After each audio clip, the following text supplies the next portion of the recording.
إن الحمد لله نحمده ونستعينه ونستغفره ونؤمن به ونتوكل عليه ونعوذ بالله من شرور أنفسنا ومن سيئات أعمالنا من يهده الله فلا مضل له ومن يضلل فلا هادي له وأشهد أن لا إله إلا الله وحده لا شريك له وأشهد أن محمدا عبده ورسوله أما بعد فإن خير الحديث كتاب الله وخير الهدي هدي محمد صلى الله عليه وسلم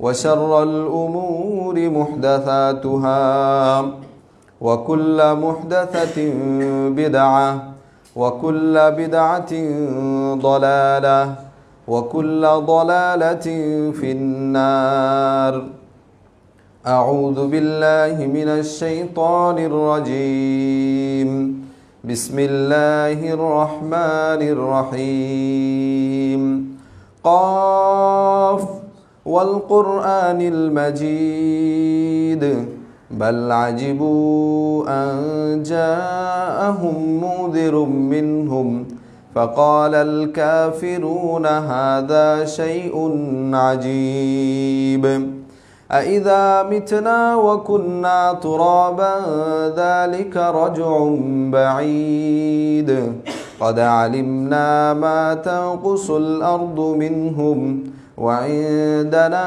كتاب حفيظ إلى آخر السورة. وقال الله تعالى في كلامه المجيد وفي فرقانه الحميد إن عدة الشهور عند الله 12 شهرا في كتاب الله يوم خلق السماوات والأرض. আলহামদুলিল্লাহ, সমস্ত প্রশংসা, সমস্ত গুণগান, সমস্ত তারিফ একমাত্র সেই মহান রব্বুল আলামিনের জন্য, যিনি আমাদেরকে দুনিয়াবি সকল ব্যস্ততা ত্যাগ করে জুমার সালাত আদায়ের লক্ষ্যে মসজিদে আসার সুযোগ করে দিয়েছেন। বলি আলহামদুলিল্লাহ। সালাত ও সালাম বর্ষিত হোক মানবতার মুক্তির দূত শেষ নবী প্রিয় নবী মুহাম্মদুর রাসূলুল্লাহ সাল্লাল্লাহু আলাইহি ওয়াসাল্লামের প্রতি। আল্লাহুম্মা সাল্লি আলাইহি আল্লাহুম্মা বারিক আলাইহি। উপস্থিত মুসল্লিয়ানি কেরাম, পর্দার অন্তরালের মা ও বোনেরা, আজকের এই জুমার সংক্ষিপ্ত সময়ে আমি আপনাদের সামনে যে বিষয়টি নিয়ে আলোকপাত করার ইচ্ছা পোষণ করেছি তা হচ্ছে শাবান মাস। বর্তমানে আমরা যে মাসে অবস্থান করছি সেটি হচ্ছে শাবান মাস। আজকে শাবান মাসের 3 তারিখ, যেই মাসটি রমজান মাসের এবং রজব মাসের মধ্যবর্তী একটি মাস। এই শাবান মাসে আমাদের জন্য কিছু গুরুত্বপূর্ণ কাজ রয়েছে, যেই কাজগুলো রাসূল সাল্লাল্লাহু আলাইহি ওয়াসাল্লাম করতেন, সেই সম্পর্কেও আমরা শুনবো ইনশাল্লাহ। এবং এই শাবান মাসে গুরুত্বপূর্ণ কি ঘটনা ঘটেছিল ইতিহাসে, সেই সম্পর্কেও আমরা জানার চেষ্টা করব। ওমা তৌফিক ইল্লা বিল্লাহ। আল্লাহ সুবহানাহু ওয়া তাআলা সূরা তাওবার 36 নং আয়াতে বলছেন, যে আয়াতটি আমি শুরুতেই পাঠ করেছি, ইন্না ইদ্দাতাশ শুহুরি ইনদাল্লাহি 12 শাহরান ফি কিতাবিল্লাহ ইয়াউমা খালাকাস সামাওয়াতি ওয়াল আরদ। আল্লাহ সুবহানাহু ওয়া তাআলা যেদিন থেকে আসমান জমিন সৃষ্টি করেছেন সেদিন থেকেই আল্লাহ সুবহানাহু ওয়া তাআলার কাছে মাসের গণনায় মাস হচ্ছে 12টি। অর্থাৎ আসমান জমিন যেদিন থেকে সৃষ্টি করেছেন সেদিন থেকেই মাস 12টি হিসাবে নির্ধারিত হয়েছে বা আল্লাহ সুবহানাহু ওয়া তাআলা নির্ধারণ করেছেন। সেই 12টি মাসের মধ্যে অন্যতম একটি মাস হচ্ছে এই শাবান মাস। এই শাবান মাসকে কেন শাবান বলে নামকরণ করা হয়, আর কারণ কি? শাবানকে শাবান বলে নামকরণ করার একটা কারণ হতে পারে যে আরবরা এই মাসে তারা দলে দলে বিভক্ত হয়ে পানি অনুসন্ধান করত, পানি খুঁজত, এই জন্য শাবান মাসকে শাবান বলা হয়। অথবা তারা এই মাসে বিভিন্ন যুদ্ধ বিগ্রহে লিপ্ত হয়ে তারা বিভিন্ন অর্থ সম্পদ উপার্জন করত, তারা পরিতৃপ্তি লাভ করত, এই জন্য হয়তো এটাকে শাবান মাস বলা হয়ে থাকে। তো শাবান মাসে যে গুরুত্বপূর্ণ কাজটি রাসূল সাল্লাল্লাহু আলাইহি ওয়াসাল্লাম সবচেয়ে বেশি করতেন সেটা হচ্ছে আসিয়াম। শাবান মাসে রাসূল সাল্লাল্লাহু আলাইহি ওয়াসাল্লাম বেশি বেশি নফল সিয়াম পালন করতেন। এই সম্পর্কে আয়েশা রাদিয়াল্লাহু আনহা থেকে একটি হাদিস বর্ণিত হয়েছে। তিনি বলেন, কানা রাসূলুল্লাহি সাল্লাল্লাহু আলাইহি ওয়াসাল্লাম ইয়াসুমু হাত্তা নাকুলু লা ইফতির। রাসূল সাল্লাল্লাহু আলাইহি ওয়াসাল্লাম কখনো কখনো এমনভাবে সিয়াম পালন করা শুরু করতেন, আমরা ধারণা করতাম যে হয়তোবা তিনি আর সিয়াম ছাড়বেন না, তিনি একাধারে সিয়াম পালন করেই যাবেন।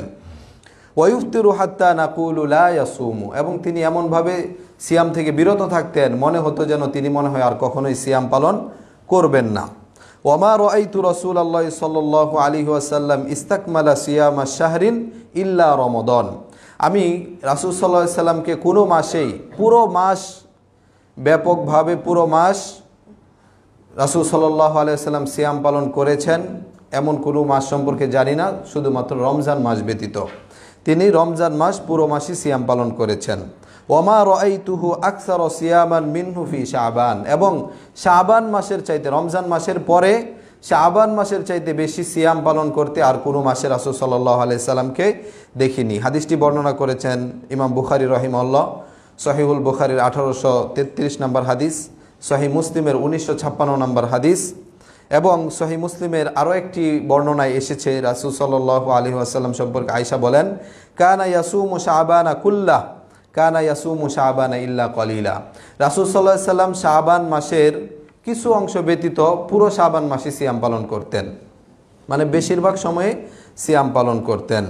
আলেমগণের মধ্যে থেকেও একদল আলেম এটাকে প্রাধান্য দিয়েছেন, তাদের মধ্যে আব্দুল্লাহ ইবনুল মুবারক রাহিমাহুল্লাহ রয়েছেন এবং আরও অন্যান্যরাও রয়েছেন। তারা বলেন যে রাসূল সাল্লাল্লাহু আলাইহি ওয়াসাল্লাম কখনোই শাবান মাস পূর্ণ মাস সিয়াম পালন করেননি, শাবান মাসের পুরো মাস কখনোই তিনি সিয়াম পালন করেননি, বরং তিনি শাবান মাসের অধিকাংশ সময় সিয়াম পালন করেছেন, যেটার সাক্ষী দেয় সহিহ মুসলিমের 1954 নং হাদিস, যে হাদিসটাও আয়েশা রাদিয়াল্লাহু আনহা থেকে বর্ণিত। তিনি বলেন, মা আলিমতুহু তানিয়ান নবী সাল্লাল্লাহু আলাইহি সাল্লাম সামা শাহরান কুল্লাহু ইল্লা রমাদান।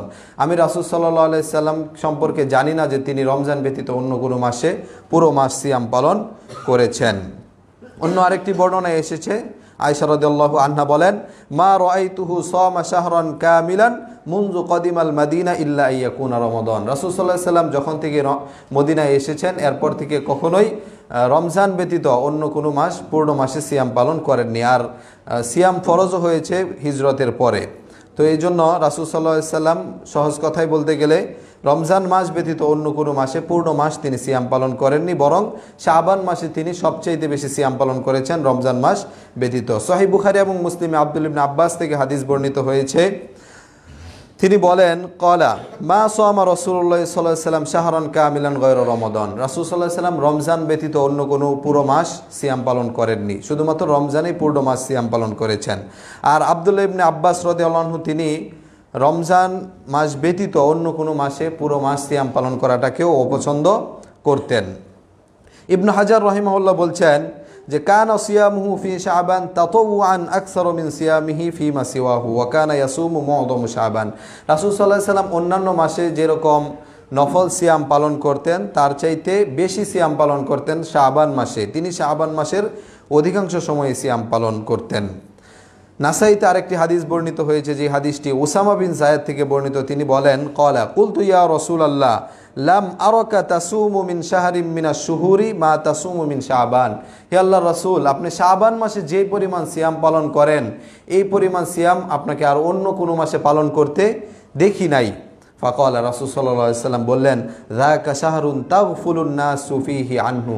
শাবান মাস এটা এমন একটা মাস যেই মাস সম্পর্কে মানুষ উদাসীন থাকে, যেই মাস সম্পর্কে মানুষ গাফেল থাকে, বাইনা রজবিন ওয়া রমাদান। কারণ এই মাসটা হচ্ছে রজব মাস এবং রমজান মাসের মধ্যবর্তী একটা মাস। রজব মাস হচ্ছে হারাম মাস, সম্মানিত মাস।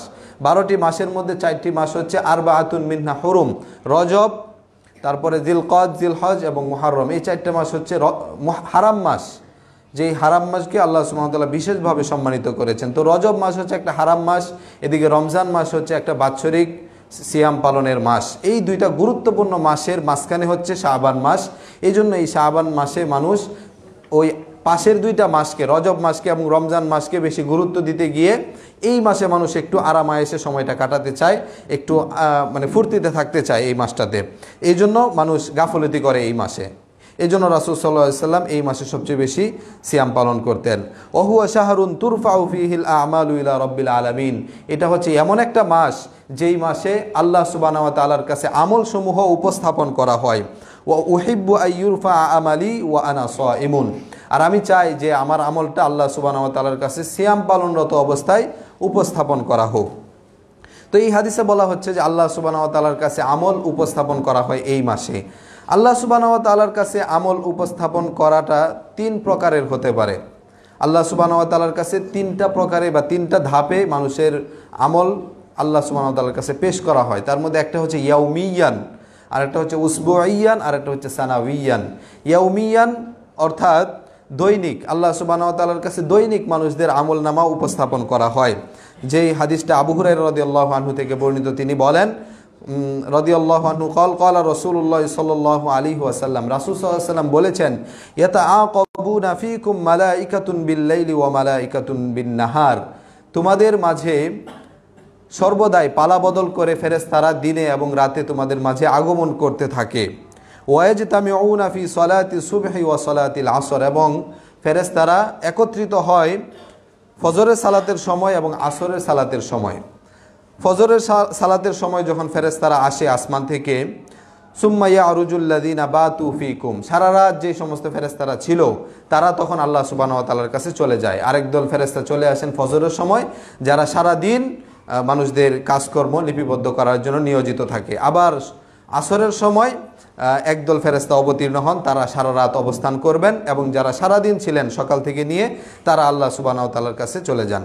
আল্লাহ সুবহানাহু ওয়া তাআলার কাছে চলে যাওয়ার পরে আল্লাহ সুবহানাহু ওয়া তাআলা তাদেরকে জিজ্ঞাসাবাদ করেন, খোঁজখবর নেন।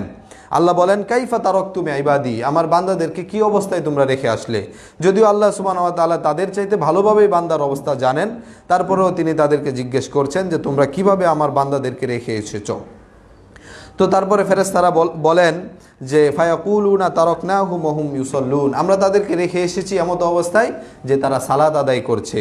ওয়া আতাইনাহুম ওয়া হুম ইউসাল্লুন, আর যখন তাদের কাছে গিয়েছিলাম তখনও তাদেরকে সালাতরত অবস্থাতেই পেয়েছিলাম। অর্থাৎ যখন ফজরের সময় এসেছিলেন ফেরেশতারা তখনও তাদেরকে পেয়েছিলেন যে তারা ফজরের সালাত আদায় করছে। আবার যখন আসরের সময় তারা চলে যাচ্ছেন তখনও মানুষগণ আসরের সালাত আদায় করছে, এমত অবস্থায় তাদেরকে রেখে যাচ্ছেন। অন্য আরেকটি হাদিস এসেছে যেটা আবু মুসা আল আশআরী রাদিয়াল্লাহু আনহু থেকে বর্ণিত, তিনি বলেন আন্না নবী সাল্লাল্লাহু আলাইহি ওয়াসাল্লাম ক্বাল, রাসূল সাল্লাল্লাহু আলাইহি ওয়াসাল্লাম বলছেন, ইউরফাউ ইলাইহি আমালুল লাইলি ক্বাবলা আমালুন নাহার, আল্লাহ সুবহানাহু ওয়া তাআলার কাছে রাতের আমলের পূর্বেই সারা দিনের আমলটা উপস্থাপন করা হয়। ওয়া আমালুন নাহারি ক্বাবলা আমালুল লাইল, এবং রাতের আমলটা দিনের আমলের পূর্বেই আল্লাহর কাছে উপস্থাপন করা হয়। অর্থাৎ সারা রাত কি আমল করেছে এটা দিনের আমল নামা শুরু হওয়ার পূর্বেই এটা আল্লাহ সুবহানাহু ওয়া তাআলার কাছে পৌঁছে যায়। তাহলে আল্লাহ সুবহানাহু ওয়া তাআলার কাছে আমল উপস্থাপনের একটা প্রকার হচ্ছে যে এটা ইয়াউমিয়ান, দৈনিকভাবে আল্লাহর কাছে আমল উপস্থাপন করা হয়। 2 নম্বর হচ্ছে উসবুইয়ান, সাপ্তাহিকভাবে আল্লাহ সুবহানাহু ওয়া তাআলার কাছে আমল পেশ করা হয়।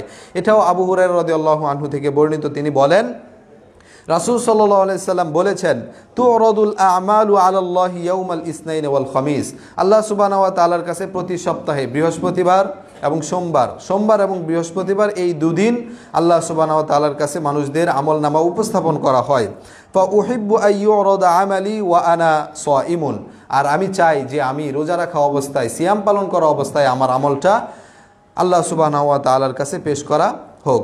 তো এই হাদিস থেকে এটা জানা যায় যে বনি আদমের যত আমল রয়েছে সেটা ভালো হোক অথবা খারাপ হোক, সেটা আনুগত্যের হোক অথবা অবাধ্যতার হোক, এটা সাপ্তাহিকভাবে আল্লাহ সুবহানাহু ওয়া তাআলার কাছে পেশ করা হয়। এই জন্য রাসূল সাল্লাল্লাহু আলাইহি সাল্লাম এই 2 দিন বেশি বেশি আমল করতে চেষ্টা করতেন, এবং রাসূল সাল্লাল্লাহু আলাইহি সাল্লাম এই 2 দিনে সিয়াম পালন করতেন, যেটা রাসূল সাল্লাল্লাহু আলাইহি সাল্লামের সুন্নতে পরিণত হয়েছে।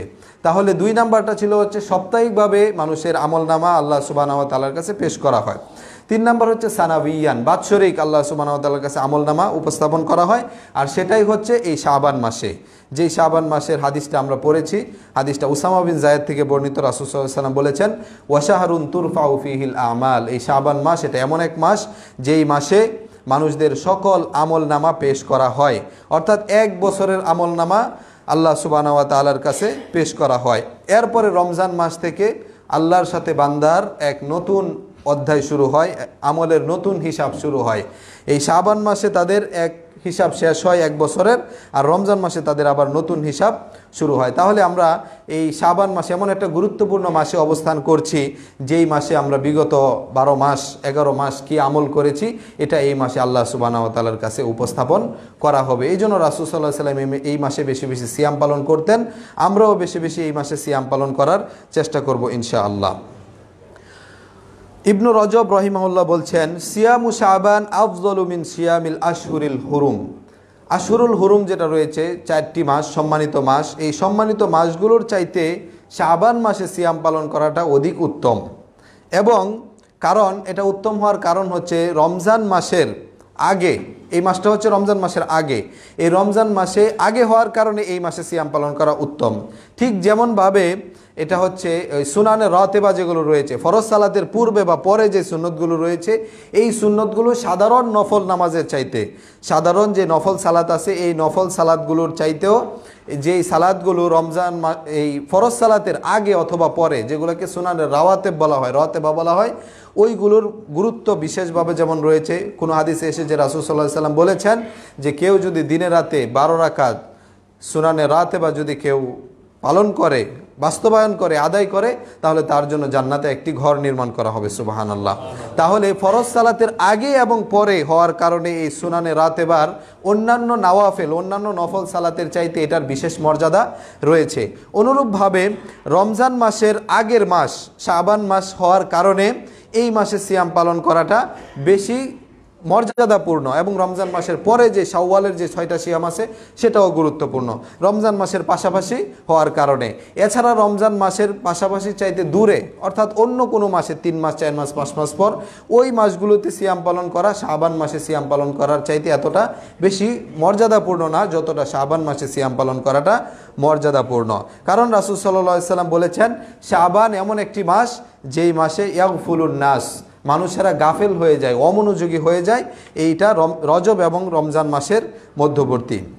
তো এখান থেকে এটা ইঙ্গিত দেওয়া হচ্ছে, এই যে হাদিসের অংশটা, শাবান মাসটা রজব এবং রমজান মাসের মধ্যবর্তী মাস, এখান থেকে এটা ইঙ্গিত দেওয়া হচ্ছে যে মানুষ যখন দুটো গুরুত্বপূর্ণ মাস নিয়ে ব্যস্ত হয়ে যায়, একটা হচ্ছে শাহরুল হারাম আর একটা হচ্ছে শাহরুল সিয়াম, সিয়ামের মাস এবং হারাম মাস, এই দুইটা মাস নিয়ে যখন তারা ব্যস্ত হয়ে যায় তখন তারা এই মাসের কথা, শাবান মাসের কথা তারা ভুলে যায়, শাবান মাসকে তারা মানে অবহেলায় কাটিয়ে দেয়। এই জন্য রাসূল সাল্লাল্লাহু আলাইহি ওয়াসাল্লাম সিয়াম পালন করতেন, এই জন্য রাসূল সাল্লাল্লাহু আলাইহি ওয়াসাল্লাম শাবান মাসে বেশি বেশি সিয়াম পালন করতেন। তো শাবান মাসটা এমন মাস আমরা জানলাম যে মাসে মানুষ গাফেল থাকে। তো এই গাফলতির সময়ে, অমনোযোগিতার সময়ে ইবাদত করাটা কেমন ফজিলতপূর্ণ সে সম্পর্কে আমরা জানবো। তো একটা হাদিস আমরা শুনেছি, যে হাদিসে এই সম্পর্কে বলা হয়েছে যে যেই সময়ে যেই মাসে মানুষ অমনোযোগী থাকে সেই মাসে ইবাদত করা সম্পর্কে কেমন গুরুত্বপূর্ণ সে সম্পর্কে বলা হয়েছে। এবং অনেকেই এটা প্রসিদ্ধ রয়েছে যে এই শাবান মাসের চাইতে অন্যান্য মাসে সিয়াম পালন করা বেশি গুরুত্বপূর্ণ, বা মানুষের কাছে বিভিন্ন সময় এবং বিভিন্ন স্থান অথবা বিভিন্ন ব্যক্তির মর্যাদা, এটা মানুষের কাছে হয়তোবা প্রসিদ্ধি লাভ করেছে, মানুষের মুখে মুখে এটা প্রসিদ্ধি পেয়েছে, কিন্তু প্রকৃতপক্ষে এমন কিছু মাস আসে যেগুলো সম্পর্কে মানুষ এতটা গুরুত্ব দেয় না, যেগুলো সম্পর্কে মানুষ এতটা খেয়াল রাখে না, কিন্তু সেই মাসগুলোতে অনেক মর্যাদাপূর্ণ ইবাদত করা যায়, সেই মাসের সিয়াম অনেক মর্যাদাপূর্ণ হয়। সেই মাসের মধ্যে একটা হচ্ছে রজব মাস।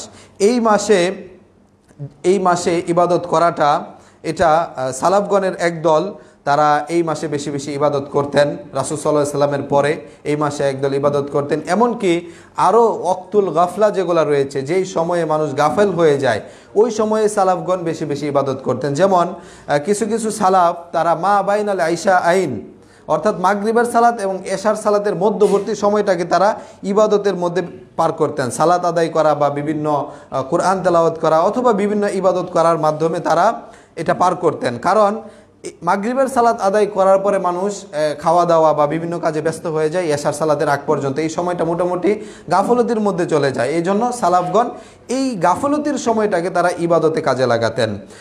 এই জন্য আল্লাহ সুবহানাহু ওয়া তাআলার জিকির করা, এটা গাফলতির স্থান যেগুলো রয়েছে সেই স্থানগুলোতে করাও উচিত। বা উত্তম। যেমন বাজারে এটা যারা বাজারে প্রবেশ করে ইল্লা মাশা আল্লাহ, অধিকাংশ মানুষই কি তারা দুনিয়া থেকে আল্লাহ সুবহানাহু ওয়া তাআলা থেকে পুরোপুরি ভুলে যায়। বাজারে প্রবেশ করার পরে তারা দুনিয়াতে মানে দুনিয়াবি বিষয় নিয়ে এত ব্যস্ত হয়ে যায় যে আল্লাহ সুবহানাহু ওয়া তাআলাকে স্মরণ করার সময় হয় না, সুযোগ হয় না ব্যস্ততার কারণে। তো এই বাজারে গিয়ে আল্লাহ সুবহানাহু ওয়া তাআলাকে স্মরণ করতে পারলে এটার ফজিলত রয়েছে। এবং বাজারে গিয়ে আল্লাহ সুবহানাহু ওয়া তাআলাকে স্মরণ করার যেমন ফজিলত রয়েছে, পাশাপাশি এই আরও বাজার ছাড়াও আরও এমন যত জায়গা আছে যেই জায়গায় গেলে মানুষ আল্লাহ সুবহানাহু ওয়া তাআলাকে ভুলে যায় ব্যস্ততার কারণে দুনিয়াবি, সেই জায়গায় যদি কেউ আল্লাহ সুবহানাহু ওয়া তাআলাকে স্মরণ করতে পারে তাহলে এটা অনেক সওয়াবের কাজ হবে ইনশাআল্লাহ। তো এই গাফেল সময় যেটা রয়েছে বা অমনোযোগী সময় যেটা রয়েছে, এই অমনোযোগী সময়টাকে এই ইবাদত দিয়ে, তাআত দিয়ে, আনুগত্যমূলক কাজ দিয়ে জীবিত রাখা, জিয়ে রাখার কিছু ফজিলত রয়েছে। তার মধ্যে একটা হচ্ছে এই গাফেল সময়ে সকল মানুষ যখন গাফেল থাকে তখন গোপনে ইবাদত করাটা সহজ হয়ে যায়। এই সময়ে গোপনে ইবাদত করাটা সহজ হয়ে যায়। আর নফল ইবাদতগুলো গোপনে করাটাই সবচাইতে উত্তম এবং সবচাইতে সুন্দর। নফল সালাত বা নফল ইবাদত যেগুলো আছে সেটা গোপনে করাটা, বিশেষ করে সিয়ামটা গোপনে করাটা উচিত। কারণ এই সিয়াম বান্দা এবং তার রবের মাঝে এটা একটা গোপনীয়তা যেটা কোনো মানুষ জানতে পারে না। এই জন্য বলা হয়েছে এটা এমন একটা ইবাদত সিয়াম যে ইবাদতের মধ্যে রিয়া আসতে পারে না। আপনি দেখে বুঝতে পারবেন না বা বলতে পারবেন না যে তিনি সিয়াম পালন করেছেন বা করেন নাই। এই ইবাদতের মধ্যে লোক দেখানোর কোনো সুযোগ থাকে না বা সম্ভাবনা থাকে না। এই জন্য কোনো সালাফ অনেক বছরের পর বছর তারা সিয়াম পালন করতেন, কিন্তু কেউ এই সম্পর্কে জানতো না। এটা কিভাবে হতো? যখন তারা বাড়ি থেকে বের হতেন হাট বাজারের উদ্দেশ্যে, তখন সাথে করে 2টা রুটি নিয়ে বের হতেন। 2টা রুটি নিয়ে বের হওয়ার পরে বাজারে যা প্রয়োজনীয় কাজ ছিল সেই প্রয়োজনীয় কাজ ছাড়ার পরে তিনি আবার এই রুটিগুলো কোনো দরিদ্র ব্যক্তিকে দান করে দিয়ে বাসায় ফিরে আসতেন। তো বাসায় ফিরে আসার পরে বাড়ির লোকেরা ধারণা করতো যে তিনি হয়তোবা বাজারে যাওয়ার পরে রুটিগুলো খেয়ে নিয়েছেন। আর বাজারের লোকেরা যারা এটা দেখতো যে তিনি সাথে রুটি নিয়ে এসেছেন, তারা ধারণা করতো যে তিনি হয়তোবা বাসায় গিয়ে রুটিগুলো খাবেন। তো এভাবে তারা তাদের যে ইবাদতটা ছিল, যে সিয়ামটা ছিল, এটা তারা এভাবেই গোপন রাখতে চাইতো। এমনকি কিছু সালাফ এটাও বলেছেন যে কোনো ব্যক্তি যদি গোপনে কোনো ইবাদত করতে চায় তাহলে তার জন্য এটা বৈধ রয়েছে যে সে এমন কিছু প্রকাশ করবে যেটা প্রকাশ করার মাধ্যমে মানুষ বুঝতে পারবে যে সে আসলে ওই সিয়ামটা পালন করছে না। কেউ যদি গোপনে সিয়াম পালন করে তার জন্য এটা বৈধ রয়েছে যে সে এমন কিছু মানুষদের সামনে প্রকাশ করবে যেটার মাধ্যমে বোঝা যাবে যে সে আসলে সিয়াম পালন করছে না। যেমন আব্দুল্লাহ ইবনে মাসউদ রাদিয়াল্লাহু আনহু বলছেন, ইযা আসবাহতুম সাইমান ফাসবিহু মুদ্দাহিনিন, যেদিন তোমরা সিয়াম পালন করবে সেদিন তোমরা সকালে উঠেই তোমরা শরীরে তেল মেখে নাও। কারণ ওই দিন তেল মেখে নিলে যে সিয়াম পালন করার কারণে মানুষের মুখটা একটু ফ্যাকাশে হয়ে যায়, দেখলেই বোঝা যায় কেমন যেন সারাদিন না খেয়ে আছে, সিয়াম পালন করছে, এটা বোঝা যায়। এই জন্য যদি তেল মেখে নেওয়া হয় শরীরে তাহলে একটা তৈলাক্ত ভাব থাকার কারণে এটা আর বোঝা যাবে না যে সে আসলে সিয়াম পালন করছে। পাশাপাশি এই কারণেই যদি কোনো ব্যক্তি গোপনে ইবাদত করতে চায় তাহলে এই শাহরুল গফলা যেগুলো রয়েছে, যেই মাসে মানুষ উদাসীন থাকে, এই মাসে কেউ চাইলে এটা ইবাদত করতে পারে। এই যে সালাফদের কত সুন্দর উদাহরণ আমরা দেখলাম। বাড়ি থেকে একটা কৌশল, এটা বাড়ি থেকে তিনি রুটি নিয়ে বের হতেন, গরিব দুঃখীকে রুটিটা দান করে দিয়ে আবার বাড়িতে ফিরে আসতেন। বাড়ির লোকেরাও ধারণা করতো যে তিনি খেয়েছেন, বাজারের লোকেরাও ধারণা করতো তিনি খেয়েছেন। এভাবে তিনি বছরের পর বছর ইবাদত করতেন, সিয়াম পালন করতেন, যেটা অন্য কেউ জানতো না। পাশাপাশি এই গফলাতের সময়, অমনোযোগিতার সময় ইবাদত করাটা এটা নফসের উপরে, অন্তরের জন্য অনেক কষ্টকর। আর এই জন্যই এই ইবাদতের মর্যাদা অন্যান্য সাধারণ ইবাদতের চাইতে বেশি। কারণ সাধারণ যে ইবাদতগুলো রয়েছে, যেই সময় সবাই ইবাদত করে, ইবাদতের মৌসুম যখন, সেই ইবাদতের মৌসুমে ইবাদতে অংশগ্রহণকারীর সংখ্যা অনেক হয়। অনেক অংশগ্রহণকারী হওয়ার কারণে মনে একটা সাহস পাওয়া যায়, তখন ইবাদত করাটা সহজ হয়ে যায়। কিন্তু যখন কেউ ইবাদত করে না, ওই মুহূর্তে ইবাদত করাটা এটা ব্যক্তির নফসের জন্য অনেক কষ্টকর হয়। আর ওই সময়ে যদি কেউ ইবাদত করতে পারে তাহলে এর প্রতিদান, এর পুরস্কার আল্লাহ সুবহানাহু ওয়া তাআলা অনেক বেশি করে দিবেন। মাআকাল ইবনে ইয়াসার থেকে একটি হাদিস বর্ণিত হয়েছে, যে হাদিসটি ইমাম মুসলিম রাহিমাহুল্লাহ তার কিতাবে উল্লেখ করেছেন। হাদিসটি হচ্ছে, রাসূল বলছেন, আল ইবাদাতু ফিল হারাজি কাল হিজরাতি ইলাইয়া, ফিতনার সময়, হারজ বা হত্যাযজ্ঞের সময় ইবাদত করা এটা আমার দিকে হিজরত করার মতোই গুরুত্বপূর্ণ বিষয়। যখন ফিতনা এসে যায়, যখন ফিতনা ব্যাপকভাবে ছড়িয়ে যায়, তখন মানুষ তাদের মনের প্রবৃত্তি বা ওই ফিতনার পিছনে ছুটতে থাকে, তারা তখন ওই ফিতনায় ব্যস্ত হয়ে যায়। তো ওই সময় যদি কেউ আমল করতে পারে, ইবাদত করতে পারে, এটার প্রতিদান বা এটার মর্যাদা অনেক বেশি হবে ইনশাআল্লাহ। তো আমরা অনেকগুলো হাদিস শুনেছি যে রাসূল সাল্লাল্লাহু আলাইহি সাল্লাম শাবান মাসে সিয়াম পালন করতেন। রাসূল সাল্লাল্লাহু আলাইহি সাল্লাম শাবান মাসে এত বেশি সিয়াম কেন পালন করতেন, এর কারণ কি? এই সম্পর্কে আহলুল ইলম যারা রয়েছেন তারা ইখতিলাফ করেছেন। কয়েকটি কারণ তারা উল্লেখ করেছেন।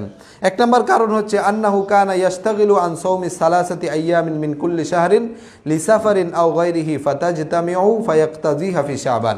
রাসূল সাল্লাল্লাহু আলাইহি সাল্লাম তো প্রতি মাসে 3টা সিয়াম পালন করতেন। আইয়ামে বীজের যে 3টা সিয়াম, এই 3টা সিয়াম পালন করতেন।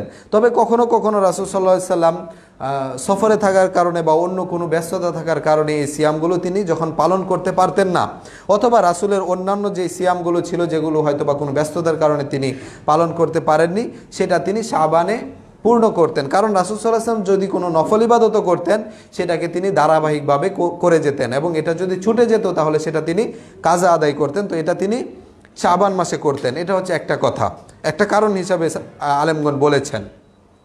2 নম্বর কারণ হিসেবে অনেকে বলেছেন যে রাসূল সাল্লাল্লাহু আলাইহি সাল্লামের স্ত্রীগণ, তারা যাদের রমজানের সিয়াম কিছু বাকি ছিল, তারা শাবান মাসে সিয়াম পালন করতেন। এই জন্য রাসূল সাল্লাল্লাহু আলাইহি সাল্লাম তাদের সাথে সিয়াম পালন করতেন। যেমন আয়েশা রাদিয়াল্লাহু আনহা থেকে বর্ণিত, তিনি বলেন যে আমি সারা বছর আমার সিয়াম, রমজানে যে সিয়ামগুলো ছুটে গিয়েছে, সেই সিয়ামগুলো আমি সারা বছর আদায় করতে পারতাম না। রাসূল সাল্লাল্লাহু আলাইহি সাল্লামের সাথে আমার বিশেষ ব্যস্ততা থাকার কারণে আমি সেই সিয়ামগুলো শাবান মাসে পালন করতাম। এটা হচ্ছে 2 নম্বর কথা। 3 নম্বর কথা হচ্ছে ওয়াকিল আলী আন্নাহু শাহরুন ইয়াগফুলুন নাসু আনহু, যে এটা হচ্ছে এমন এক মাস যে মাসে মানুষ গাফেল থাকে, উদাসীন থাকে। এই জন্য রাসূল এই মাসে বেশি ইবাদত করতেন, সিয়াম পালন করতেন। আর এটাই হচ্ছে গ্রহণযোগ্য মত, যেই হাদিসটা আমরা শুরুতে শুনেছি যে ওসামার হাদিস, যেই হাদিসে বলা হয়েছে যে এটা এমন এক মাস যেই মাসটা রজব এবং রমজান মাসের মধ্যবর্তী মাস, এই মাসে মানুষ ইবাদত করা থেকে গাফেল থাকে। তো শাবান মাসে ফরজ যেই সিয়ামগুলো ছিল অথবা নফল যেই সিয়াম ছিল, এই সিয়ামগুলো শাবান মাসে আদায় করা, পালন করা সম্পর্কে আমরা এখন জানব। তো রাসূল সাল্লাল্লাহু আলাইহি সাল্লাম, যেটা আগেই বলেছি, রাসূল সাল্লাল্লাহু আলাইহি সাল্লাম যখন শাবান মাস আসতো, তখন রাসূল সাল্লাল্লাহু আলাইহি সাল্লামের উপরে যেই নফল সিয়ামগুলো ছিল অথবা আইয়ামে বীজের যে সিয়ামগুলো ছিল, এগুলো রাসূল সাল্লাল্লাহু আলাইহি ওয়াসাল্লাম তিনি এই শাবান মাসে তিনি পালন করতেন। পাশাপাশি যেমন রাসূল সাল্লাল্লাহু আলাইহি সাল্লামের যেই সুন্নত সালাতগুলো ছিল অথবা কিয়ামুল লাইল যেটা ছিল, এটাও যদি ছুটে যেত তাহলে তিনি এটা পরবর্তীতে কাজা আদায় করে নিতেন। তো আয়েশা রাদিয়াল্লাহু আনহা বলছেন যে তিনি তো ব্যস্ততার কারণে সারা বছর যেই রমজানের ছুটে যাওয়া সিয়ামগুলো ছিল সেগুলো আদায় করতে পারেননি। তো যখন এই শাবান মাস আসতো, তখন এই সময়টাকে তিনি গুরুত্বপূর্ণ মনে করে এই সময়টাকে তিনি কাজে লাগিয়ে এই যেই সিয়ামগুলো ছুটে গিয়েছে সেই সিয়ামগুলো তিনি এই শাবান মাসে আদায় করে নিতেন। আর যাদের বিগত বছরের যেই সিয়াম ছিল সেটা যাদের ছুটে গিয়েছে, তাদের এই শাবান মাস আসলেই সতর্ক হওয়া উচিত। কারণ এই সামনের যে রমজান আছে, বিগত রমজানের যে সিয়ামগুলো ছুটে গেছে, সামনের যে রমজান আছে সেই রমজান আসার আগেই কিন্তু ওই বিগত বছরের ফরজ সিয়ামগুলো পালন করে নিতে হবে। সামনের রমজানকে অতিক্রম করে যাওয়ার কোনো সুযোগ নাই। এই শাবান মাসই হচ্ছে শেষ মাস। এই মাসের মধ্যেই কিন্তু বিগত বছরের যে ছুটে যাওয়া ফরজ সিয়ামগুলো ছিল এগুলো আদায় করে নিতে হবে। তবে কারো যদি এমন কোনো ওজর থাকে যে 1 বছর ধরে অসুস্থতা চলছে, তিনি সিয়াম পালন করতে পারছেন না, তাহলে ভিন্ন কথা, তিনি পরবর্তীতে সেটা করতে পারবেন। তবে কোনো ব্যক্তি যদি সক্ষমতা থাকার পরেও, সামর্থ্য থাকার পরেও এই শাবান মাস চলে যাচ্ছে কিন্তু তিনি সিয়াম পালন করছেন না, তাহলে সে ব্যক্তি সিয়াম তাকে পালন করতে হবে, অবশ্যই সিয়াম পালন করতে হবে। পাশাপাশি তওবা করতে হবে আল্লাহ সুবহানাহু ওয়া তাআলার কাছে, এবং প্রতিটা সিয়ামের জন্য একদিন করে মিসকিনকে খাবার দিতে হবে। এই মত দিয়েছেন হচ্ছে ইমাম মালিক রহিমাহুল্লাহ, ইমাম শাফি রহিমাহুল্লাহ এবং ইমাম আহমদ ইবনে হাম্বল রহিমাহুল্লাহ। এখন আমরা জানবো যে এই শাবান মাস সম্পর্কে সিয়াম পালন করা সম্পর্কে জানলাম, কিন্তু শাবান মাসের শেষে সিয়াম পালন করা সম্পর্কে আমরা জানবো। এই বিষয়টা আমাদের সামনে একটু ধোঁয়াশা আছে, তো এই বিষয় সম্পর্কে আমরা জানবো ইনশাআল্লাহ। সহিহ বুখারীতে ইমরান বিন হুসাইন থেকে হাদিস বর্ণিত হয়েছে, মুসলিমও এই হাদিসটি এসেছে। রাসূল সাল্লাল্লাহু আলাইহি সাল্লাম এক ব্যক্তিকে উদ্দেশ্য করে বলেন, হাল সুমতা মিন সুররি হাযা শাহরি শাইআন। শাবান মাসে এক ব্যক্তি রাসূল সাল্লাল্লাহু আলাইহি সাল্লামকে প্রশ্ন করেছিলেন যে তুমি কি এই মাসের শেষে, সুরর বলা হয় হচ্ছে কোনো মাসের শেষ ভাগকে সুরর বলা হয়, তো এই মাসের শেষে কি তুমি সিয়াম পালন করেছ? ওই ব্যক্তিটি বললেন যে লা, আমি এই মাসের শেষে সিয়াম পালন করিনি। তখন রাসূল সাল্লাল্লাহু আলাইহি সাল্লাম তাকে বললেন, ফাইদা আফতারতা ফাসুম ইয়াউমাইন, যখন তুমি রমজান মাসের সিয়ামগুলো শেষ হয়ে যাবে, তার মানে বোঝা যাচ্ছে যে ইতিমধ্যে তখন রমজান মাস চলে এসেছে। তাকে বললেন যে রমজান মাস যখন শেষ হয়ে যাবে তখন তুমি এই দুইটা সিয়াম পালন করে নিবে। অন্য বর্ণনায় এসেছে যে রাসূল তাকে সরাসরি শাবান মাসের কথা জিজ্ঞেস করেছিলেন যে তুমি কি শাবান মাসের শেষ 2 দিনে বা শেষে সিয়াম পালন করেছো কি না। তো এখানে একটা হাদিস আমরা পেলাম, যেই হাদিসে রাসূল সাল্লাল্লাহু আলাইহি সাল্লাম ওই ব্যক্তিকে জিজ্ঞেস করছেন যে তিনি শাবান মাসের শেষে সিয়াম পালন করেছেন কিনা। খেয়াল রাখবেন। আরেকটি হাদিস যেটা আবু হুরায়রা রাদিয়াল্লাহু আনহু থেকে বর্ণিত, সহিহ বুখারী এবং মুসলিমে এসেছে, রাসূল সাল্লাল্লাহু আলাইহি সাল্লাম এই হাদিসে বলছেন, লা তাকদ্দামু রমাদানা বিয়াউমিন আও বিয়াউমাইন, তোমরা রমজানের একদিন পূর্বে বা 2 দিন পূর্বে তোমরা সিয়াম পালন করবে না। ইল্লা মান কানা ইয়াসুমু সাওমান ফালইয়াসুমহু, তবে কারো যদি অভ্যাস থাকে, যেমন কেউ যদি নিয়মিতভাবে সোমবার বৃহস্পতিবারের সিয়াম পালন করে, এটা যদি শাবান মাসের শেষেও হয়ে যায় তাহলেও সেটা চাইলে সে পালন করতে পারবে, রাখতে পারবে। তবে এছাড়া রমজানের 1 দিন বা 2 দিন পূর্বে সিয়াম রাখতে নিষেধ করেছেন রাসূল সাল্লাল্লাহু আলাইহি সাল্লাম। তাহলে একটা হাদিসে আমরা শুনলাম রাসূল সাল্লাল্লাহু আলাইহি সাল্লাম এক ব্যক্তিকে জিজ্ঞাসা করছেন যে তুমি কি শাবান মাসের শেষে সিয়াম পালন করেছো কিনা। আর আরেক হাদিসে রাসূল সাল্লাল্লাহু আলাইহি সাল্লাম তিনি নিষেধ করছেন যে তোমরা রমজানের 1 দিন বা 2 দিন পূর্বে সিয়াম পালন করো না। তাহলে একটা হাদিসে নিষেধ করা হচ্ছে, আরেকটা হাদিসে উদ্বুদ্ধ করা হচ্ছে, এখানে আমরা কিভাবে এর মধ্যে সমন্বয় করব। তো এর উত্তরটা এভাবে হতে পারে, অধিকাংশ আলেমগণ এর উত্তর এভাবে দিয়েছেন যে ব্যক্তিকে রাসূল সাল্লাল্লাহু আলাইহি সাল্লাম প্রশ্ন করেছিলেন সেই ব্যক্তির একটা অভ্যাস ছিল, মানে তিনি নিয়মিতভাবেই সিয়াম পালন করতেন, অথবা সাপ্তাহিক সিয়াম হতে পারে তিনি পালন করতেন, অথবা তার একটা নজর ছিল বা একটা মানত ছিল যে তিনি ওই সময় সিয়াম পালন করবেন, এই জন্য রাসূল সাল্লাল্লাহু আলাইহি সাল্লাম তাকে আদেশ করেছিলেন। অথবা অন্য কোনো বিষয় হতে পারে যেটা আল্লাহ সুবহানাহু ওয়া তাআলা ভালো জানেন। তো শাবানের শেষে সিয়াম পালন করার 3টা অবস্থা হতে পারে। 3টা অবস্থা হতে পারে শাবানের শেষে সিয়াম পালন করা। কেউ এই নিয়তে সিয়াম পালন করতে পারে যে বিনিয়াতির রমজানিয়া, রমজানের অন্তর্ভুক্ত করেই, রমজানের মতো মনে করেই কেউ রাখতে পারে, মানে রমজানের 2-3 দিন আগে থেকেই রমজানের নিয়ত করে সিয়াম পালন করা শুরু করে দিল, যাতে করে রমজানের কোনো সিয়াম ছুটে না যায়। এই সতর্কতার জন্য যদি কেউ করে তাহলে এটা হারাম, এটা করা যাবে না। কারণ রমজান মাসের যখন চাঁদ উঠবে তারপর থেকে আমরা সিয়াম পালন করব, এর আগে থেকে 2-3 দিন আগে থেকেই এভাবে সিয়াম পালন করার কোনো সুযোগ নাই। এটা হচ্ছে একটা নিয়তে হতে পারে। অথবা যদি আরেকটা নিয়তে হতে পারে যে যদি কারো নজর থাকে, মানত থাকে, অথবা বিগত বছরের পুরো রমজানের সিয়াম বাকি ছিল, তাহলে তো তিনি পুরো শাবান মাসেই হয়তোবা সারা বছর তিনি পালন করতে পারেননি, কিন্তু তাহলে তো ওনাকে পুরো শাবান মাসই পালন করতে হবে সিয়াম। এই জন্য যদি হয় তাহলে, অথবা কাফফারার যদি কোনো সিয়াম থাকে, কোনো একটা কাফফারা, সেই কাফফারার সিয়াম যদি থাকে তাহলে জমহুর আলেমগণ এটাকে জায়েজ বলেছেন যে এটা তিনি রমজানের 2-1 দিন 3-4 দিন আগে হলেও তিনি সিয়াম পালন করতে পারবেন। আর এটা হচ্ছে 2 নাম্বার অবস্থা। 3 নাম্বার অবস্থা হচ্ছে কেউ যদি এই নিয়তে সিয়াম পালন করে যে সাধারণ নফল সিয়ামের নিয়ত করে, যদি কেউ নিয়ত করে যদি সিয়াম পালন করতে চায় তাহলে এটাকে আলেমগণের মধ্যে কিছু আলেমগণ এটাকে অপছন্দ করেছেন।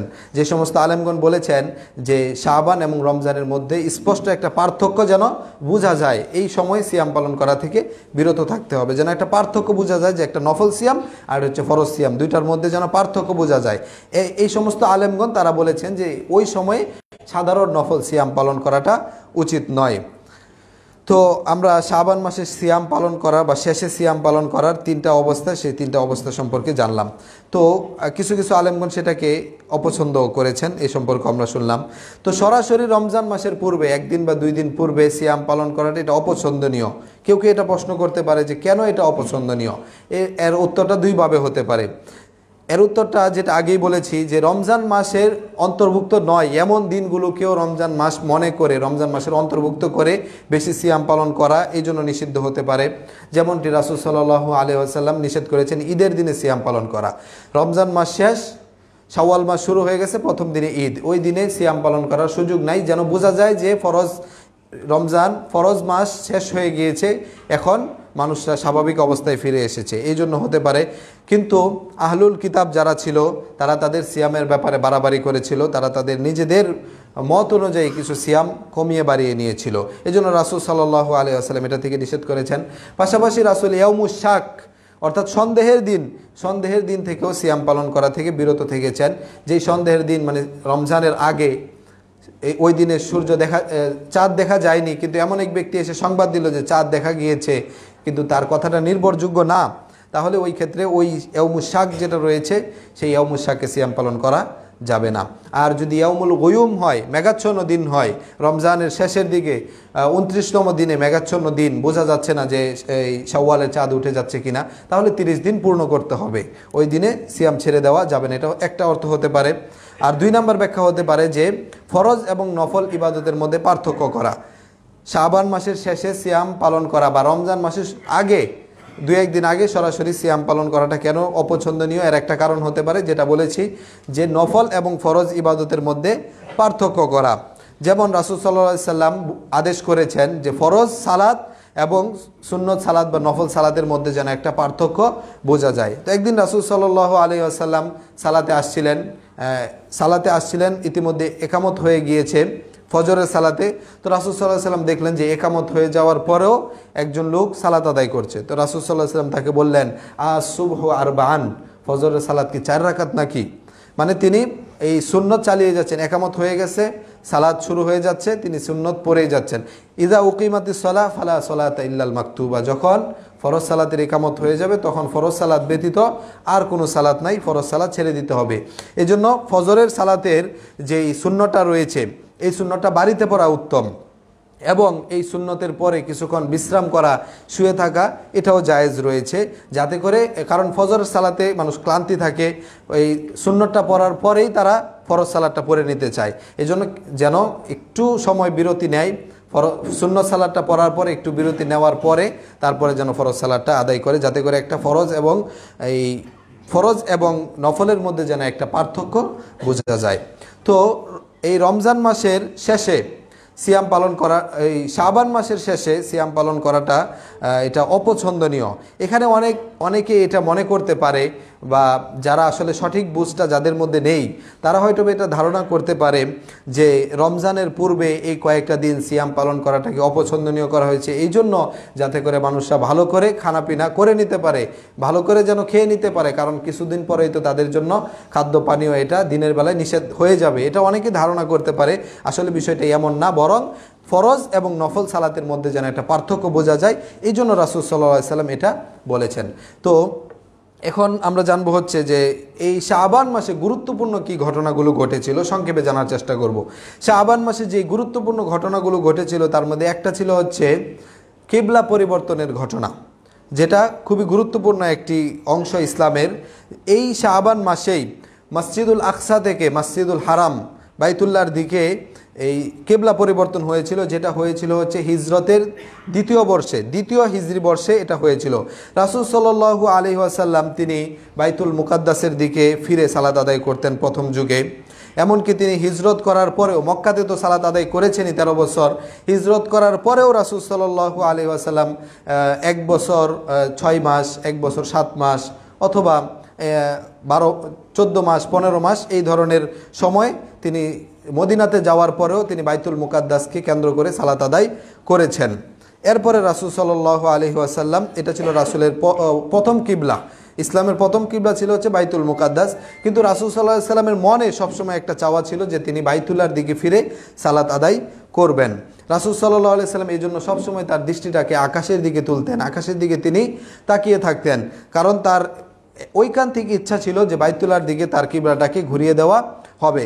মক্কায় থাকতে তিনি যখন সালাত আদায় করতেন বাইতুল মুকাদ্দাসের দিকে ফিরে, তখন তিনি বাইতুল মুকাদ্দাসকে এবং মক্কাকে সামনে রেখে তিনি, কাবাকে সামনে রেখে তিনি সালাত আদায় করতেন। কিন্তু যখন মদিনায় চলে গেলেন তখন আর এটা সম্ভব হলো না। তখন সালাত আদায় করলে এমত অবস্থায় করতে হয় যে বাইতুল মুকাদ্দাসকে সামনে নিয়ে এবং কাবাকে পিছনে নিয়ে এই অবস্থায় সালাত আদায় করতে হয়। তো তখন রাসূল সাল্লাল্লাহু আলাইহি ওয়াসাল্লামের যে আকাঙ্ক্ষা, এটা আরও তীব্র হতে লাগলো যে বাইতুল্লাহর দিকে যেন তার এই দিকটা বা কিবলাটা ঘুরিয়ে দেওয়া হয়। তো এরপরে আল্লাহ সুবহানাহু ওয়া তাআলা আয়াত নাজিল করলেন সূরা বাকারার 144 নং আয়াত, যেই আয়াত নাজিল করে পূর্বের যে কিবলা ছিল সেই কিবলাকে মানসুখ করে দিয়ে এই বাইতুল্লাহকে কিবলা হিসেবে নির্ধারণ করা হচ্ছে। আল্লাহ সুবহানাহু ওয়া তাআলা বলছেন, কদ নারা তাকাল্লুবা ওয়াজহিকা ফিস সামা, আসমানের দিকে বারবার যে তুমি তাকাচ্ছ এটা কিন্তু আমি লক্ষ্য করছি। আল্লাহ সুবহানাহু ওয়া তাআলা এভাবেই বলছেন রাসূলকে, কদ নারা তাকাল্লুবা ওয়াজহিকা ফিস সামা, তুমি যে বারবার আসমানের দিকে তাকাচ্ছ এটা কিন্তু আমি লক্ষ্য করছি। ফালানুওয়াল্লিয়ান্নাকা কিবলাতান তারদাহা, অচিরেই আমি তোমাকে এমন এক কিবলার দিকে অভিমুখী করব যেই কিবলাটা তুমি পছন্দ করো, যেটা তুমি ভালোবাসো। ফাওয়াল্লি ওয়াজহাকা শাতরাল মাসজিদিল হারাম, তুমি তোমার মুখে তুমি সালাত আদায় করো মসজিদুল হারাম কাবার দিকে ফিরে। ওয়াহাইসুমা কুনতুম ফাওয়াল্লু ওয়াজুহাকুম শাতরা, আর তোমরা যেখানেই থাকো না কেন এখন থেকে তোমরা সবসময় মসজিদুল হারাম বা কাবার দিকে ফিরে সালাত আদায় করবে। ওয়া ইন্নাল্লাযীনা উতুল কিতাবা লা ইয়ালামুনা আন্নাহুল হাক্কু মির রাব্বিহিম, আর যাদেরকে কিতাব দেওয়া হয়েছে মানে যারা আহলে কিতাব ছিল তারাও এটা জানতো যে মুসলমানদের কিবলা হবে বাইতুল্লাহ বা এটা পরিবর্তন হবে, তারা এটাও জানতো। ওয়ামাল্লাহু বিগাফিলিন আম্মা ইয়ামালুন, আল্লাহ সুবহানাহু ওয়া তাআলা মানুষদের কৃতকর্ম সম্পর্কে অজ্ঞ নন। সর্বপ্রথম যেই মুসলিমদের যে কিবলা ছিল বাইতুল মুকাদ্দাস, এটা পরিবর্তন হয়ে যখন বাইতুল্লাহ হলো, বাইতুল্লাহ হওয়ার পরে সর্বপ্রথম যেই সাহাবি এই বাইতুল্লাহর দিকে ফিরে সালাত আদায় করেছিলেন তিনি হচ্ছেন সাঈদ ইবনুল মুআল্লা এবং তার একজন সঙ্গী। তাদের ঘটনা ছিল এরকম যে সাঈদ ইবনুল মুআল্লা তিনি একদিন বাজারে যাচ্ছিলেন সন্ধ্যার সময়, সাথে তার একজন সঙ্গী ছিলেন। বাজারে যাওয়ার পথে তিনি দেখলেন যে রাসূল সাল্লাল্লাহু আলাইহি ওয়াসাল্লাম মসজিদে বসে রাসূল সাল্লাল্লাহু আলাইহি ওয়াসাল্লাম কিছু কথাবার্তা বলছেন, মিম্বারের উপরে বসে আছেন। তো আমরা কি করলাম, ভাবলাম যে হয়তো বা কোনো একটা গুরুত্বপূর্ণ বিষয় এসেছে, এই জন্য রাসূল মিম্বারে উঠে কথা বলছেন। তো আমরাও বসে পড়লাম। সেখানে বসে পড়ার পরেই আমরা শুনতে পেলাম রাসূলের কাছে যে এই আয়াত নাজিল হয়েছে, কদ নারা তাকাল্লুবা ওয়াজহাকা ফিস সামা। এই আয়াত যখন নাজিল হয়েছে এটা শোনার পরে আমরা দুইজন চিন্তা করলাম যে আমরাই হব এই কিবলার দিকে প্রথম সালাত আদায়কারী। এই জন্য আমরা দুইজন গোপনে এক জায়গায় চলে গেলাম, মানে ওইখান থেকে উঠে গোপনে চলে গেলাম, নিজেদেরকে আড়াল করে নিলাম। আড়াল করে নেওয়ার পরে আমরা 2 রাকাত সালাত আদায় করে নিলাম। রাসূল সাল্লাল্লাহু আলাইহি ওয়াসাল্লাম তখনও সাহাবীদের সাথে কথাবার্তা বলছেন, এই বিধান সম্পর্কে আলোচনা করছেন। তখন আমরা দুইজন এই কিবলাতে সালাত আদায় করে নিলাম। এরপরে রাসূল সাল্লাল্লাহু আলাইহি ওয়াসাল্লাম তিনি মিম্বার থেকে অবতরণ করলেন এবং অবতরণ করে তিনি সালাত আদায় করলেন এই বাইতুল্লাহর দিকে। সেই সময়টা ছিল হচ্ছে জোহরের সময়। তো এটা ছিল হচ্ছে একটা কিবলা পরিবর্তনের ঘটনা, যেটা আর কখনোই ঘটবে না, কিন্তু এইটার যে ইতিহাস এটা সবসময় স্মরণীয় হয়ে থাকবে। এই কিবলা পরিবর্তনের ঘটনা ঘটেছিল শাবান মাসে। পাশাপাশি শাবান মাসেই রমজানের যে সিয়াম সেটা ফরজ করে দেওয়া হয়েছে এবং এই শাবান মাসেই এই জাকাতুল ফিতির যেটা রয়েছে সেই জাকাতুল ফিতিরও রমজান ফরজ করে দেওয়ার 2 দিন আগে ফরজ করে দেওয়া হয়েছে এই জাকাতুল ফিতর। এইগুলো হয়েছিল হচ্ছে এই শাবান মাসে। পাশাপাশি শাবান মাসে রাসূল সাল্লাল্লাহু আলাইহি সাল্লামের একজন অন্যতম সাহাবী তিনিও মৃত্যুবরণ করেছিলেন, যার নাম ছিল হচ্ছে উসমান ইবনে মাজউন ইবনে হাবিব ইবনে ওয়াহাব ইবনে হুযাফা। তিনি মৃত্যুবরণ করেছিলেন। ওই কাহিনীর দিকে যাচ্ছি না আমরা, একটু দীর্ঘ হয়ে যাবে। পাশাপাশি 5ম হিজরিতে এই শাবান মাসে রাসূল সাল্লাল্লাহু আলাইহি সাল্লামের নাতি হুসাইন ইবনে আলী রাদিয়াল্লাহু আনহু তিনি জন্মগ্রহণ করেছেন। এই 5ম হিজরিতেই আবার শাবান মাসে গাজওয়াতুল মুরাইসি বা বনি মুস্তালিক যুদ্ধ হয়েছিল এই 5ম হিজরিতে শাবান মাসে। পাশাপাশি 38 হিজরিতে আলী রাদিয়াল্লাহু আনহুর সময়ে খাওয়ারেজরা এই শাবান মাসেই আলী রাদিয়াল্লাহু আনহুর বিরুদ্ধে বিদ্রোহ করেছিল, শাবান মাসেই হয়েছিল। পাশাপাশি হাজ্জাজ বিন ইউসুফ অনেক লোককে হত্যা করেছে, এটা আমরা জানি। তাদের মধ্যে একজন অন্যতম ছিলেন হচ্ছে সাঈদ ইবনে জুবাইর। সাঈদ ইবনে জুবাইরকেও তিনি এই শাবান মাসেই হত্যা করেছেন। তো এই শাবান মাস সম্পর্কিত আমরা কিছু এর ফজিলত কি, এই মাসে রাসূল সাল্লাল্লাহু আলাইহি সাল্লাম সিয়াম পালন করেছেন বেশি বেশি, এছাড়াও অন্যান্য যে ইবাদতগুলো রয়েছে সেই ইবাদতের মাত্রাগুলোও বাড়িয়ে দিয়েছেন। যেমনটা বললাম, এই মাসে তাগফুলুন নাসু আনহু, মানুষরা গাফেল থাকে, অমনোযোগী থাকে, এই জন্য রাসূল বেশি বেশি ইবাদত করতেন। আর এই গাফলতির সময় ইবাদত করলে বেশি বেশি প্রতিদান পাওয়া যাবে। এই জন্য এই শাবান মাসে আমাদের যত প্রকার তোয়াত রয়েছে, যত প্রকার ভালো কাজ রয়েছে সেই ভালো কাজগুলো বেশি বেশি করা উচিত। আর বর্জন, যেই কাজগুলো আমাদের বর্জন করতে হবে, যেই কাজগুলো ইসলাম নিষেধ করেছে সেই কাজগুলো তো অন্য মাসে করা যাবেই না, বরং শাহরুল গফলা বা যেই সময়ে মানুষ গাফেলতির মধ্যে থাকে ওই সময়ে যারা এই খারাপ কাজগুলো থেকে বিরত থাকতে পারবে, নিষিদ্ধ কাজগুলো থেকে বিরত থাকতে পারবে, তাদের জন্য রয়েছে বড় প্রতিদান। তো আল্লাহ সুবহানাহু ওয়া তাআলা এই মাসে আমাদেরকে একটা পূর্ণ প্রস্তুতি নিয়ে যেন আমরা রমজান মাসে পদার্পণ করতে পারি, রমজান মাসে যেন অবস্থান করতে পারি, আল্লাহ সুবহানাহু ওয়া তাআলা আমাদেরকে সেই সুযোগ দান করুন, আমিন। এবং আমরা যারা জীবিত রয়েছি আল্লাহ সুবহানাহু ওয়া তাআলা আমাদের সবাইকে এই রমজানুল মুবারক পাওয়ার এবং রমজানুল মুবারকে সবগুলো সিয়াম পালন করে লাইলাতুল কদর সহ পুরো রমজানটা ইবাদতের মাধ্যমে কাটিয়ে আমাদের জীবনের যত গুনাহখাতা রয়েছে সব গুনাহখাতা মাফ করার তৌফিক আল্লাহ সুবহানাহু ওয়া তাআলা আমাদেরকে দান করুন, আমিন। হাযা মা ইনদি ওয়া সাওয়াবু ইনদাল্লাহ ওয়া সাল্লাল্লাহু আলা নবিয়িনা মুহাম্মদ। আলহামদুলিল্লাহ আহমাদুল্লাহ আবলাগুল হামদি আলা জামিই নিআমিহি ওয়া মাজিদি কারামিহি ওয়াসসালাতু ওয়াসসালামু আলা সাইয়্যিদিল বাশার আফদালুল মাখলুকিন নবিয়িনা মুহাম্মদ ওয়া আলা আলিহি ওয়া সাহবিহি ওয়া মান সারা আলা নাহজিহি ওয়া দাআ বিদাওয়াতিহি ইলা ইয়াউমিদ্দিন, আম্মা বা'দ। ফাআউযু বিল্লাহি মিনাশ শাইতানির রাজীম। বিসমিল্লাহির রহমানির রহিম। ইন্নাল্লাহা ওয়া মালাইকাতাহু ইউসাল্লুনা আলান নবী ইয়া আইয়ুহাল্লাযীনা আমানু সাল্লু আলাইহি ওয়া সাল্লিমু তাসলিমা। اللهم صل على محمد وعلى آل محمد كما صليت على إبراهيم وعلى آل إبراهيم إنك حميد مجيد. اللهم بارك على محمد وعلى آل محمد كما باركت على إبراهيم وعلى آل إبراهيم إنك حميد مجيد. ربنا آتنا في الدنيا حسنة وفي الآخرة حسنة وقنا عذاب النار.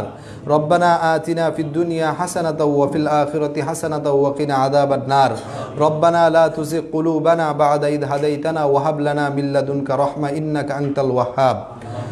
رب ارحمهما كما ربياني صغيرا. رب ارحمهما كما ربياني صغيرا. اللهم أرنا الحق حقا وارزقنا اتباعه وأرنا الباطل باطلا وارزقنا اجتنابه. سبحان ربك رب العزة عما يصفون وسلام على المرسلين والحمد لله رب العالمين وقوموا للصلاة.